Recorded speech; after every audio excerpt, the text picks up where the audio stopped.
My girlfriend ruined my job interview, faked lies about my resume, and tried to destroy my career.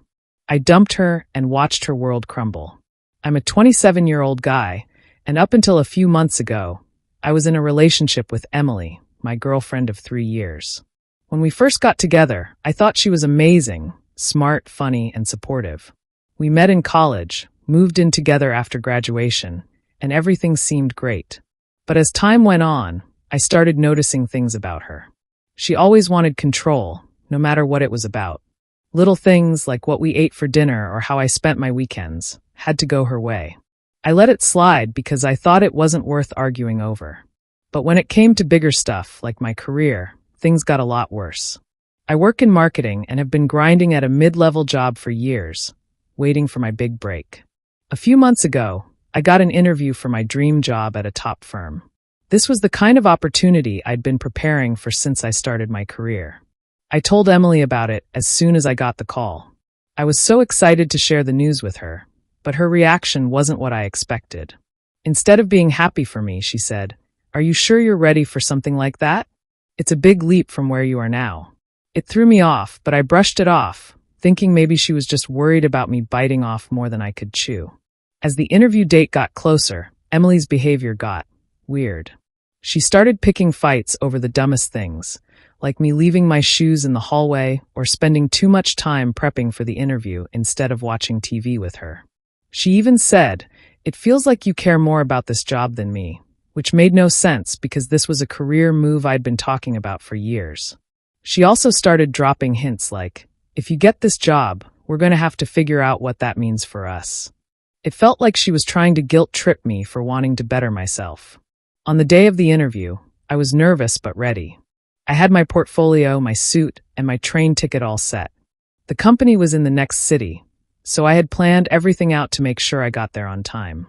Emily offered to drive me to the station, which I thought was sweet of her.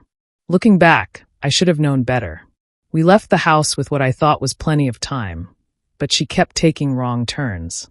At first, I thought it was just bad navigation, but after the third or fourth wrong turn, I started to get suspicious. I told her, "We're cutting it really close now." She just laughed and said, "Relax, we'll make it." We didn't. By the time we got to the station, my train had already left. I was panicking, trying to figure out what to do. Emily, on the other hand, acted like it wasn't a big deal. "Don't worry," she said. "You can just reschedule." I told her, "This isn't something I can just reschedule. It's a job interview, not a coffee date." She shrugged and said, "Maybe this is a sign it wasn't meant to be." That's when it hit me. This wasn't an accident. She'd done this on purpose. I didn't say anything because I didn't have proof, and I needed to focus on fixing the situation. I called the company, explained what happened, and asked if we could switch to a virtual interview. They were understanding and said it was fine, but I had to rush home to set it up. When we got back to the apartment, I noticed Emily dragging her feet, taking her sweet time unlocking the door and putting her stuff away. I barely managed to log on in time. Halfway through the interview, the Wi-Fi went out. I ran to check the router and saw that it was unplugged. Emily was sitting on the couch, scrolling through her phone like nothing happened. "Did you unplug the router?" I asked. She looked up and said, "Oh, that must have been me earlier. My bad." I finished the interview, but I knew it didn't go as well as it could have. My head wasn't in the right place, and I could tell the interviewer noticed. After I logged off, I confronted Emily. "Why are you doing this?" I asked her. She acted clueless. "Doing what?" I told her, "You unplugged the router. You made me miss my train. You've been trying to screw this up for weeks." She denied everything and turned it back on me. "I can't believe you're blaming me for your bad interview. I've done nothing but support you." I'd had enough. I told her we were done and started packing a bag. She kept yelling at me, calling me ungrateful and saying I'd regret this. I didn't care. I left that night and stayed with a friend. For the first time in years, I felt like I could breathe. A week later, I got an email from the company. Despite everything, they offered me the job. I was thrilled. I called my best friend to share the news, and he said, "Good for you, man. You deserve it." And good riddance to Emily. I thought that would be the end of it, but Emily wasn't done. A few days later, A mutual friend sent me screenshots of Emily's social media posts. She was claiming that she had been the one to push me toward this job and that my success was because of her. She wrote things like, "Sometimes tough love is what your partner needs. And I'm so proud of how far he's come, thanks to my support." She even tagged some of my former coworkers and professional acquaintances, making it look like she had been instrumental in my career. It was infuriating. Instead of confronting her directly, I decided to set the record straight. I made a detailed post about my professional journey, laying out all the work I'd put in to get to this point. I didn't mention Emily by name, but I made it clear that my success was mine and mine alone. The response was overwhelming. Friends, coworkers, and even people from the company congratulated me. Some of them even called Emily out for her lies. She deleted her post shortly after, but the damage to her credibility was done. I thought that was the end of it, but I underestimated how far Emily was willing to go. A few weeks into my new job, I got a call from HR. They told me they'd received an anonymous email claiming I had lied on my resume and fabricated my credentials. The email included fake screenshots of evidence that were clearly doctored but convincing enough to warrant an internal investigation.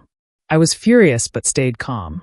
I provided all the original documents they needed and cooperated fully. It didn't take long for them to realize the claims were bogus, and my name was cleared. Once the investigation was over, I decided to take action. With the help of a tech-savvy friend, I traced the anonymous email back to an IP address. Sure enough, it came from Emily's apartment. I didn't confront her directly. Instead, I consulted a lawyer and sent her a cease and desist letter. It was a formal warning that if she continued to harass or defame me, I would pursue legal action. The letter must have scared her because she stopped contacting me, at least for a while. But Emily wasn't done being petty. About a month later, I started noticing weird things in my mailbox. I was getting subscriptions to magazines I hadn't signed up for, spam mail, and even letters from random organizations. My email inbox and phone were flooded with messages from mailing lists and telemarketers. She had used my name and contact information to sign me up for every annoying thing she could find. It was childish and disruptive. I hired a service to clean up my online presence and block the spam. Then, just for fun, I signed her up for a few embarrassing mailing lists of my own. Nothing harmful, just stuff like conspiracy newsletters and cringeworthy fan clubs. A mutual friend told me she'd been complaining about all the junk mail she was getting, which made me smile. The final straw came when Emily somehow found out about a professional networking event I was attending.